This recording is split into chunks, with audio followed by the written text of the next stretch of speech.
you tonight. I'm going to share just a tiny bit of my story because I know there's some of you that are brand new that might not know me, and a lot of you know me only in Mary Kay, which is so funny to me because the people that knew me before Mary Kay it's really funny, like the difference between Mary Kay Elissa and pre-Mary Kay Elissa. And so just to take you back, I've been in the business for 8 years. When I started, I was a full-time college student and had been married a month and 8 days. I didn't sign up at the event because I said I had to go home and ask my husband because we'd only been married a month and 8 days, so I still asked permission for everything. And he still was like, oh yeah, do whatever you want. So he was like, I don't care, do whatever you want. And so I became a consultant strictly because I knew my mom, who's here today. She's in my unit. Wave, Mom. My mom, I knew, loved Mary Kay, and I thought, well, my worst case scenario is that I will get the product for myself. I'll make my mom pay me full price, and my sister, who's 12 years younger than me, someday will be old enough to wear mascara, so I'll have 2 customers. And then that pays for my product, so that works out. So that was really what I started with. And then the other thing I always joke about is that because my husband and I were both in college and money was really tight, I was excited about extra money to buy real food because I'm highly motivated by food. So you might run food as a prize and I will be there because I really like pizza. So that was how I started out. No big aspirations. I didn't wear makeup at all. I couldn't put mascara on. It was all over my face except my lashes. It was such a bad thing. Buffy remembers. She was my adopted director. And just seriously, I have come such a long way. It's so funny.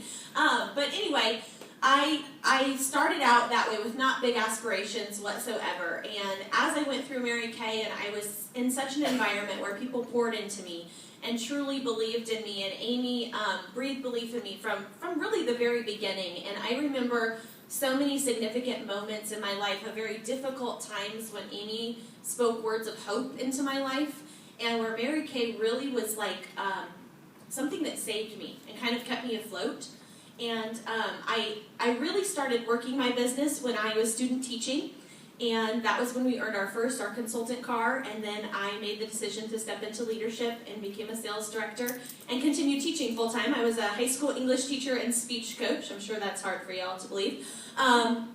Loved doing that, absolutely loved it. What held me back from being a director for a long time was that I thought if I became a director, I was going to have to quit my teaching job, and I didn't want to quit my teaching job, so I loved it. So I did both for a long time, you guys. We earned our first pink Cadillac while I was still teaching full-time, and then I walked into my superintendent's office after we had earned the Cadillac and said, I made the decision, and I'm not going to be coming back next year. And I was very gracious because I had a wonderful school and a great environment that I taught, and I loved the people that I taught with, and I loved my students, and I loved my job. Like, it was a heart-wrenching decision for me to make the decision not to stay at the school.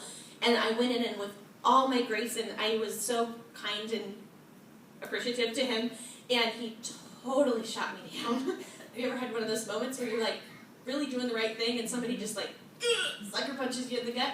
And he made some comment about how he really hoped that 10 years from now I wouldn't be standing in a welfare line, was the gist of the comment. And I really didn't know how to respond to that. I was like, well, thank you for this opportunity. And I left. I went and cried in my classroom. I was like, I never said that to me. But my point with that, you guys, is that you're always going to have people that are going to rain on your parade. Always. There's always going to be somebody that doesn't get it, and that's okay, because when you get it and when you know your calling and you know your purpose and you walk in that, the people that do get it will come along and they'll be there eventually, even if they're not there right at the beginning. My husband didn't get it at the beginning, but you saw him in almost every picture up there, and he loves this company, and he is passionate about this company, and this company has allowed him to pursue his dream of rodeoing and ranching and, I don't know, stuff with cows and horses and dogs. I don't even know what he does all day. Sometimes he comes home and I'm like, oh, that's really nice. And I do chores when he's gone. And so, truly, you guys, I wanted to share with you just that kind of background about my story, but I also want to share with you 3 things that I feel when I really feel stronger in my business. And so our theme this year is stronger, and I have just been thinking about that a lot because this has been really a big transition. About the last 14 months has been a huge transition in my life because I left teaching in May. So the school year ended in May, and so like June was like hardcore, June, like it's June. How many of you have been in Mary Kay in June? Like you get June. Like, really? Anybody in here, like please raise your hands and tell me you understand June? Okay, if you don't understand June right now, wait till June and you'll get it, because June is like the finish line and you put it all out and you do it all in June. And so I went right into that, and then it was like July, and all of a sudden I'm like, I have all this free time. I've never had free time in my life because I had such a structured environment at the school, and I was like, oh, all kinds of free time. Whoa! And I was kind of like a dog on crack or something. I'm like, I didn't even know what to do. I couldn't even focus. And then I got pregnant, which was a total answer to prayer. You had free time. Because I had free time. Seriously, that was an answer to prayer. That was something we've been praying about for a very long time. Free time. Oh, too funny. Okay, so I got pregnant, which was, my plan was that I was going to get pregnant before I left teaching because people would understand why I was leaving teaching if I was going to have a baby. That's true. Like, people would get that, but they didn't get me just leaving. So anyway, so I left, and then I got pregnant because I had free time. That's brilliant. I never thought of that before. I might have had something to do with it. Anyway. I was not a happy pregnant person. A year ago at Weekend of Champions, I kid you not, you guys, I can't even tell you how many times I slipped out to the bathroom. No one knew I was pregnant except Amy and my husband. And I slipped out to the bathroom. I remember driving home. We were with Buffy, and I was like miserable, like car sick, like trying to throw up in the car. And Buffy's like, oh, there's this great church in Lincoln. Let's stop and go to the church. And my husband doesn't like people. Like, he never wants to go do things with people. And he's like, yeah, that's a great idea. Let's go to church. I'm like, I'm dying over here. I went to this church anyway. But seriously, you guys, my point with that is that sometimes we have difficult seasons in our business. Yes? Have you all had a difficult season in your business? Sometimes it's a short season. Sometimes it's a real long 9-month thrown up bed rest season. Sometimes they're not really fun, but one thing that I feel like I've learned how to do because of Mary Kay is to find joy, even in those seasons that aren't so fun. And so when I was pregnant with Lucy, we were so excited about her, and we were so excited that God had chosen to gift us with her. And I remember literally hanging over the toilet, throwing up and praising God and saying, I love this child so much, and thank you. Thank you so much for this blessing. And so I think that's the first thing I really want you to learn is to choose joy. To choose joy, regardless of where you're at, you guys, because we're all going to have those moments that are really hard and that aren't fun. But when you choose joy, it makes everything better. I have a lot of really funny stories. I don't know if it's really because a lot of funny things happen to me or just because I choose to think that they're funny. I dated a guy once that told me I didn't have a sense of humor, that I didn't know it was funny, so I just laughed at everything. That'd be true. But I just have to tell you this really quick funny story because it just happened a couple weeks ago. And Buffy and Rachel and I were doing this advanced glamour event on a Thursday night, and we're at the event, and it ended up being one of those events, like, you're really excited for it, you really prepared, and you really planned, and then there's just not a whole lot of people there. Okay, so it was an intimate event. And so we had an intimate event with only there were three guests and one consultant and me. And I had two of the guests, so I said, well, I'll stay and do the event. And Rachel wasn't feeling good, so she went home, and Buffy's dad was ill, so she went to spend time with him. And so I'm doing the event. And so we're sitting around a round table like this, and I sat down because it was weird to talk to them because, there was it was close knit. So I'm sitting and we're talking, we had a great party. And I stand up at the end to go and get stuff, and I'm like, something is happening. I don't know what's wrong. And I stand there, something does not feel right. And I'm walking, and my pantyhose were rolling down my legs. I have no idea how this happened. It has never happened to me in my life. But they were rolling down, to right here. And I couldn't walk. And I know these people to hike up my skirt and pull out my pantyhose. And so I'm kind of over to get this stuff, and I kind of get behind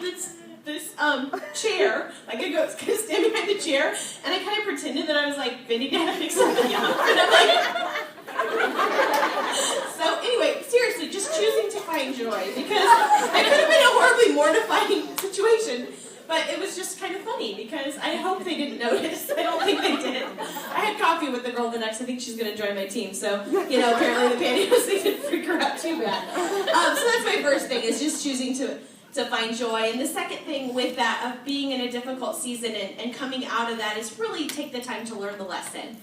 And I think, in my life anyway, I'm kind of thick-headed, and sometimes God has to beat me over the head for a while before I get a lesson.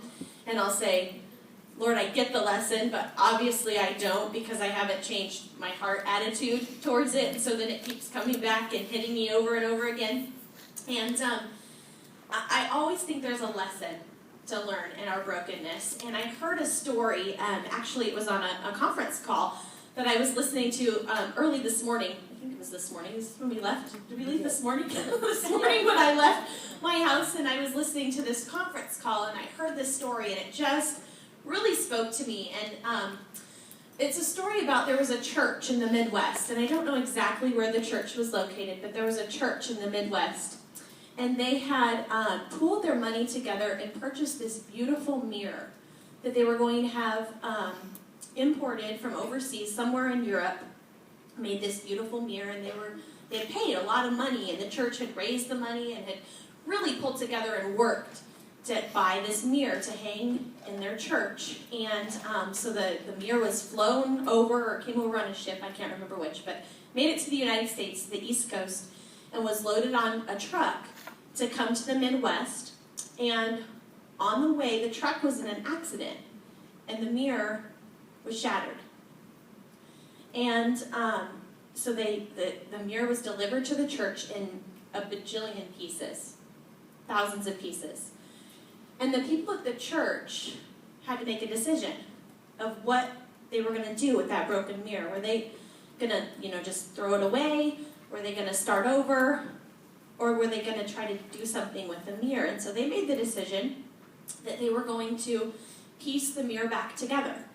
Because they had worked and they paid for it, they were going to piece it back together, and they were still going to hang it in their church. And so they worked, and it was painstaking. I mean, how many of you do puzzles? We used to do puzzles when I was a kid, and sometimes puzzles are tricky, even when you have the box and you can see the picture. But imagine a mirror and pieces where it's all pieces of mirror, and how meticulous that would be, and how much time that would take to piece that back together. And so the people of the church all had worked together. They pieced this mirror back together. And when they got done, they hung it in the entryway of the church. And because of all of the broken cracks, every single one of those cracks became a prism. And the sunlight would reflect, and it cast rainbows all over the entire sanctuary of the church.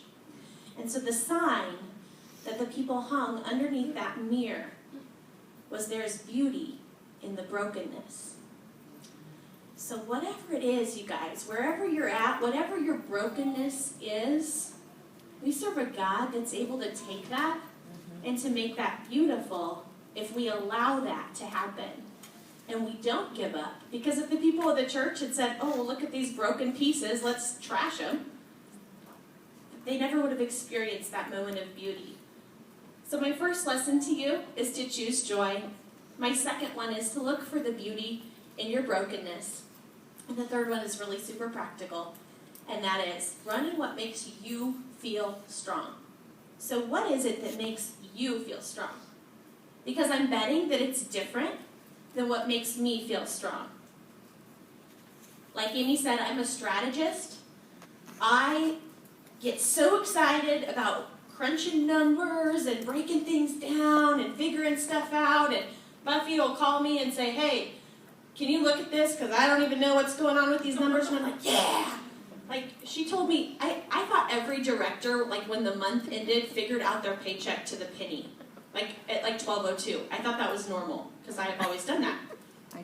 I do And, that. like, they're all laughing because none of them do that. They call me and they're like, "Hey, could you figure out my paycheck for me?" Sure, I would love to, because it makes me so happy to crunch numbers. So that is a huge strength of mine, and I embrace that. The flip side of that is that if I'm just sitting in my office crunching numbers all day, that doesn't get me closer to my goal. That makes sense? So some of you might be really good at the plan and really good at the strategy, but you need to put the legs on it, and you need to do the work, and you need to get out there and stop talking it and just go do it. Right? Some of you, I'm getting some amens. Yeah, all right, I love that. So that's my third thing, is just figure out what it is that you are really good at and run in those things. And if there's things that you need to work on, because there are certain things in our business that we need to be good at. Like, you can't really avoid closing. Sorry. If you don't like it, you kind of got to figure something out. Because it's an essential skill in our business. But there are other things that if you're not great at crunching the numbers, you know what? You've got a girlfriend or a sister consultant, sister director that is. And that's the great thing about Mary Kay, is that we work together, and all of us together create the whole picture, the whole masterpiece, the whole tapestry. So those were my 3 things that I just really had on my heart, wanted to share with you, is choosing joy, finding the beauty in your own brokenness, whatever that is, and then really identifying what it is that you are strong in, running in that, and then getting help if you need help in those areas that you're not strong in. So you guys, it is going to be an amazing, amazing weekend. I'm so proud of all of you for investing in yourself and for being here. And to Angela and to Buffy, I'm so proud of both of you, and just so blessed to do life with you and to have you as my sisters and everybody else. I mean, guys, seriously, the leadership team in Mary Kay and our sisterhood is so amazing. We are just so blessed, and we want all of you to be a part of that, because there's room for everybody. It's not an elite clique. I can't remember, I think it was Raisha. We were talking about this driving home from Omaha director meeting last week, that it's not something that you become a new director and then you're like, I'm just here and I feel lost and like I don't fit in, because you just fit right into the family. And so we've got a place for every single one of you that wants to be here, and we're excited to have you join us. So thank you.